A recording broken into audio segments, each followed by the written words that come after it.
Welcome back to the Silent Plus podcast. My name is Josh Wofford, and to the right of me is Joseph Zumwalt. Yep, that's 2 out of 2, man. He's doing good. Yeah, he's good. And across the table from me is John Nicholson. Hey, our first recording of Hosea, you said my name. That's we're still not talking about the first recording of Hosea. Does not exist. That does not exist. It was deleted. You have no proof. All right, so John, we're kicking off Amos. Here we go. You're preaching Amos this upcoming Sunday. Yes. And I love the beginning of Amos. Why do you love the beginning of Amos? The words of Amos, who is among the shepherds of Tekoa. So is he a preacher? The question is, was Amos any kind of official prophet? Well, Most prophets are prophesying to kings. They're in the king's court. They stand before kings. They do all this kind of stuff. But Amos is seemingly just a guy. this is a bumpkin. He is a country come to town. Yeah, that's dude. what it sounds like. That's exactly. In fact, that's we're ahead of Sunday as we record this, but that's the working title of my sermon is "The Day the Farmer Came to Town." yeah. I love it. I mean, all you need to be an official prophet, right? Is the word is to have the Lord. Yeah, speaking as long through as you, the right? word of the Lord comes to you, you are a prophet. That's right. So as far as that's goes, the only reason I mention that is because you have some of these more heavy hitter guys like Isaiah, who is standing before Hezekiah and really gets to talk to them face to face, and Right. he has their ears. It doesn't seem like Amos is one of those types of prophets. No. He's just Doesn't he talk to the king? Oh yeah. yeah, but it's kind of like he starts out like the shepherds in the story of Jesus' birth, right? He's just hanging out. He is a nobody. Tekoa. I mean, Tekoa is not on the maps. I've checked I don't know where it is. I've checked the maps in my Bible. Nothing. Yeah. I mean, there might be Bible on somebody Project, they else's, put a little but spot we hadn't found it. where it's at. It's like on the border. Spot in the road. I bet Tekoa didn't even have a Dollar General. Okay, I mean, it was that small. Wow. It was a sprite. That's a big deal. It was a sprite. So Yeah. he is just this farmer. He's a shepherd. He's a fig picker from Tekoa. Where is that it comes in? I think that's in chapter 4 or 5 where he's It's having when he's before the kings, right? conversation. I thought it was before when he was. Anyway, but we discovered that he's a fig farmer from sycamore trees. And so, he's just out there and he gets this word from the Lord to go to the northern kingdom. And that's an additional bit of this wonderful story that's here, is that he's from the south, but God calls him to go to the north Yeah. to tell them how bad they are, how awful they are. So, you found where he's the fig picker? it's 7:14. Yeah, okay, chapter 7.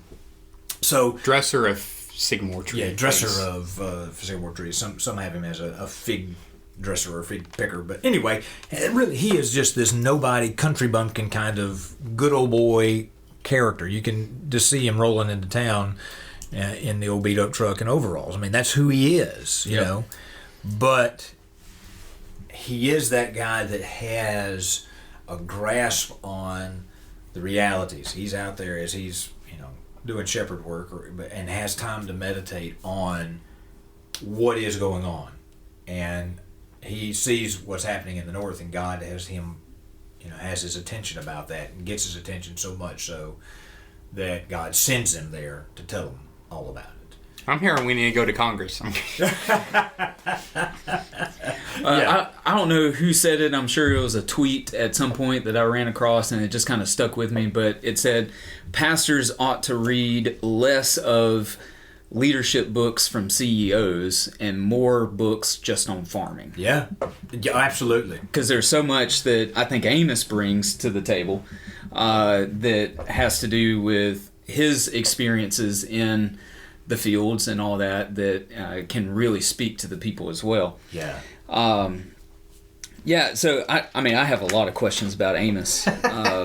Joe, but I think Joe mentioned one before we hit record that it kind of hits at the first couple of chapters. Right. For 3 sins and for 4. What is that about? Yeah. How in the world do you reconcile this? What you got? What's your questions? Well, so my first question, because when we were originally picking out which books we were going to preach, when you told me we were going to be doing the sermon series, what I did was between here and where my school is at 3 hours away, what I'd do is I'd listen to the entirety of the minor prophets in between. That's cool. And so I'd lose them. I'd lose, which one's where. Right. But one of the ones that stuck out to me was Amos, just because of that starting. It was all these places, and it was like for three transgressions and for 4. And I always wondered what that was about. Right. And he's like, I will not revoke the punishment. So I figured it was some transgression, but I was wondering if it was any specific transgression or if it was just general. I take that, and where my study has led me so far with this is that the transgressions, 3 is full, 4 we're past 4. Over the top. Yeah, we're over the top, and this is the idea that it's like your dad telling you, don't make me tell you this again, and this is the idea. The really interesting thing is what Amos does, or what the Lord through Amos does in those first 2 chapters with that whole for 3 sins and for 4. Litany that occurs, because he starts with Damascus and then Gaza and Tyre, and it's everybody around, and I can almost visualize in my mind, again, country man, farmer dude, rolling into town, and he's beginning to preach against those folks over there, and the crowd's gathering. Yeah, get them right, exactly. Yeah.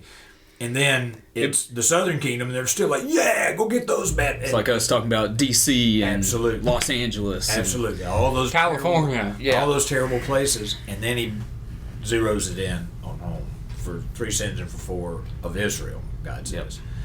Yep. And then all of a sudden, the crowd gets real quiet. And before long, we find Amos having a confrontation with another quote-unquote prophet.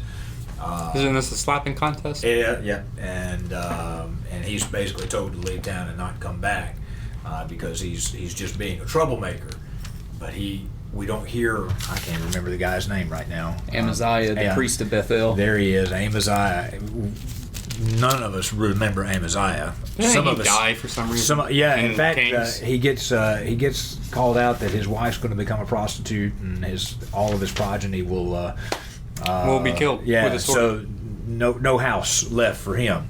So we don't talk a whole lot about Amaziah, who was telling Amos that he was foolish and full of hot air and should just shut up and leave town. But we remember Amos because his words were truth, and so it's this fascinating play that's occurring in the preaching of Amos. He's calling out, and I think one of the things that's there is that certainly the other nations are guilty. Mm-hmm. And this kind of goes back to our conversation with Joel. God's not going to wink at injustice. God's going to call that out. He's going to bring it to justice, and he's going to make it right. But it's not just for his people. His people are held to even a higher standard because they have access to the words of God. Well, and that's how he refers, because he talks to all these other foreign nations in a certain way, but when he gets to Judah in verse 4 of chapter 2, they have rejected the law of the Lord and have not kept his statutes. He doesn't say anything about the law of the Lord or anything in these other ones. He's bringing home to Israel and Judah, look, I've already told you what to do. Right. Multiple times. Right. You know exactly what you're supposed to do, yet you have intentionally not done them. Actually done the exact opposite of all of them, right? And so, and I like Amos because I told you before we started recording, he almost preaches himself. Yeah. Right? Because you have like these 3 transgressions and for 4 section, and then you have the section, particularly in chapter 4, that's the "Yet you did not return to me, declares the Lord" section, where it's just list after list of things that God did, yet they did not return to him. You have the "Seek me and live" section in chapter 5 that, like I said, all of these just kind of, it's almost like he preached actual good Southern Baptist sermons and then just went ahead and wrote them down. Because this stuff would preach. My question, another question for you, John, in chapter 4, verse 6, why is cleanness of teeth a judgment? Like, we go to dentists today to have cleanness of teeth. What's the deal with, this seems like a blessing. When's the last time you had corn on the cob? you don't have clean teeth Yeah. after that, because there's always going to be some stuck between your teeth. Yeah. And so the whole idea of having cleanness of teeth is if you got clean teeth, you're not eating much. Yep. And there's nothing to eat. Right. There's nothing that's on there. This is a repeated judgment that we see is the removal of the abundance. They were living in the land of milk and honey. They were living in houses they had not built and eating olives off of groves that they didn't plant and enjoying the fruit of the vine from vineyards they didn't tend. It was all there for them, and God had given it to them. But the judgment that's coming, whether it be locusts that we find in Joel eating it up, or here in Amos where God says, I'm going to give you cleanness of teeth, that abundance is going to dry up.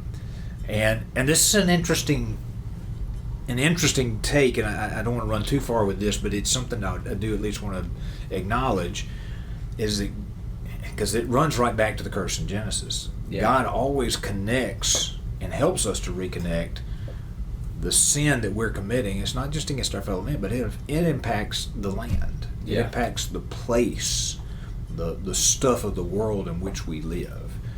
And there's a direct result of this. People have clean teeth.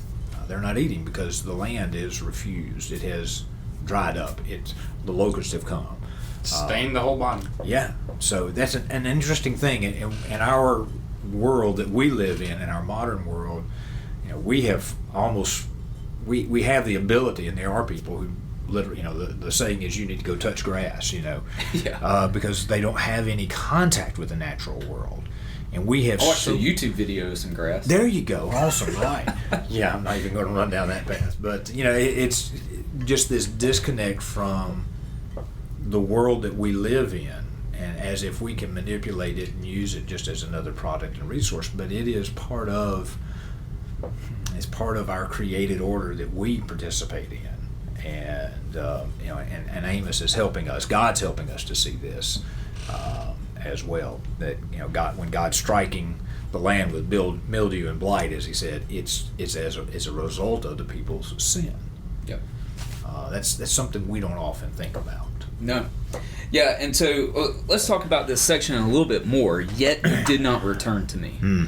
So Joe, after preaching Hosea and Joel, and there's a whole lot of judgment in those. There's a lot of hope in those as well, but let's be real, there's also a lot of judgment. And I've over the years of my ministry, I've fielded a lot of questions concerning the difference between the Old Testament God and the New Testament God. Yeah. So people would... There's absolutely nothing. I totally agree. But what people will say is that, well, the Old Testament God is focused on judgment and wrath and all that, but the New Testament God's very gracious and merciful and all that kind of stuff. And so I want to look at this section. How does this section help us understand that there is no difference between the God of the Old Testament and the God of the New Testament? What do you see in this section, the yet you did not return to me, declares the Lord, that helps us understand the unified nature of God's grace and judgment? It's interesting that you mentioned that, because you mentioned talking about Hosea earlier. So Amos and Hosea Amos would have been preaching Amos would have been preaching right as Hosea was ending. Right. Yeah. And so you have this portion here where it's like turn now, and then they don't turn, right? Because they eventually get destroyed. And you have Amos saying, "It's coming now. You didn't turn. I sent a guy to you who preached for 40 years. Almost. Prepare to meet your God," as he says. Yeah, verse 12 of chapter 4. For 40 years, this other dude's been preaching, and then Amos rolls up and is like, "It's done now. Yeah, you didn't turn. Like you had 40 years to. You almost think of him saying you had 40 years to turn, and and then you get to. So I think it's the consequence of an unrepentant heart. And I think Josh and Joe, I think this is one of the challenges that we face, is because when we read this, it's almost this instant. And unless we do take into account, Hosea had been preaching for 40 years already about these matters. Yeah. And Amos comes along and is preaching the same sort of story and saying, you should return. There's maybe still a chance. Or as Joel says, who knows, maybe God will relent. But we tend to read this and think, well, God just had a snap. He ate some bad pizza and he woke up on the wrong side of the bed or didn't have his cup of coffee in the morning. He was just cross. But no, this is this long-suffering God. This is this God who is really infinitely patient. As James picks it up, he doesn't desire that any should perish, but he Right. he's delaying that judgment so that they can come to repentance. The problem is they're not doing it. You know, they're content to stay where they are.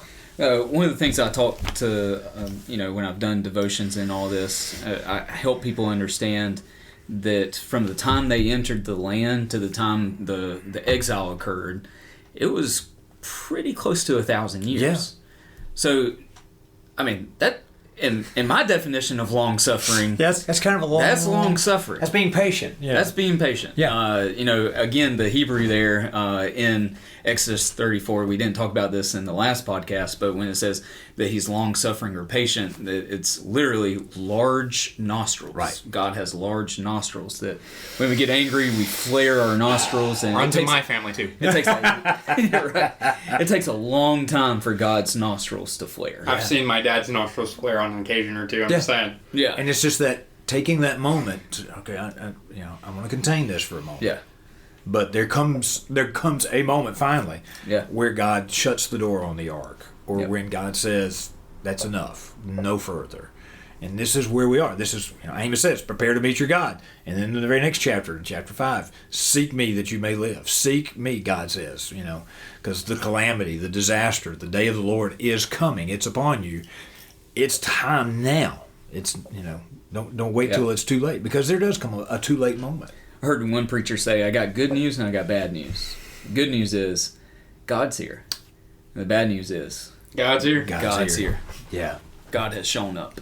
Yeah. And I think that gets to what Amos is saying here. Like, get ready to meet God Yeah. in whatever state you're in. For some, that's going to be good. For some, that's going to be bad. But they're all, Tyre, Sidon, whoever you are out there, Israel, Judah, all guilty. 3 sins and for 4. Yep. More than guilty. What are you going to do with it? Yep. Well, there's still so much more in Amos. One of the things I did post this on the church app, but one of the things that have just has always stuck with me about Amos 6, after reading "Why Revival Tarries" by Leonard Ravenhill. Yeah. If you're listening to this and have never read that, there's some of that that's directly directed to preachers, but I think anybody can read that and benefit from it. "Why Revival Tarries" by Leonard Ravenhill. Go pick it up. Anyways, he's got a short poem in there that deals with woe to those who are at ease in Zion. That's Amos 6:1, and that's just always stuck out to me. We tend to get comfortable. We tend to get in our routines. We tend to just kind of go about doing whatever it is we want to do without any concern for those who are without God. Yeah. And for Amos, speaking to those who are at ease in Zion, this is the issue of them neglecting to take care of the poor. And Issues of justice. yes. And this is one of the key messages. I think this is one of the great bridging places for us in the book of Amos, and how we come to deal with this, because we also can get to that place in our the whole doctrine of the perseverance of the saints can lead to complacency. I got Jesus, Jesus got me, I am good. What else need I worry about? But then you contrast this with Paul saying, work out your own salvation. Just because you're saved, that doesn't mean it's easy street. Yep. You got work to do. Or you have James, where he's talking about how you live out that faith and what it requires. You see all these acts and all these things that really it's the process of sanctification. He's painting out in a more vivid picture. Absolutely. And he's saying that your living faith should live itself out in these ways. And I think for me, one of the startling things as we read the prophets is they were all religious people that they're talking to. Mm-hmm. They're going to the temple. They're going and bringing offerings. And and Amos even has this Amaziah guy who was ostensibly a priest. So it's not that they're religious. It's not that they're anti-religious. They're religious. It's just how they're practicing it is contrary to truly walking with God, to truly practicing justice and letting it roll down like mighty waters. To that point, John, in Amos 5, even though you offer me your burnt offerings and grain offerings, I will not accept them. The peace offerings of your fat animals, I will not look upon them. Take away from me the noise of your songs, to the melody of your harps, I will not listen. But why? I hope he doesn't say that about our organs. Absolutely, because or about any part of our singing or our worship. And the reason is because they had become complacent. They had become numb to the injustice that they were part of. Yeah. Here's a preview of Sunday. Just take any of the clothing that you may have in your closet and start sorting through it and look for whatever was made in Bangladesh. Likely, not 100%, but very likely was made by what we would consider basically slave labor. 3 cents a day kind of work. And we're okay with that because we buy it cheap at Walmart or Target or wherever it is, because it's cheap and therefore it saves us money. But are we complicit in that? But I think yes. Yeah. And we don't think about that. Or the electronics in our pockets. Some of the electronics producers are some of the worst offenders with how they care for their workers and those kinds of things. That's why we have cheap electronics. Is that an issue of injustice? But John, that's on the other side of the world. What do I have to do with that? We buy it. This is the very charge that Amos is making against the people of Israel.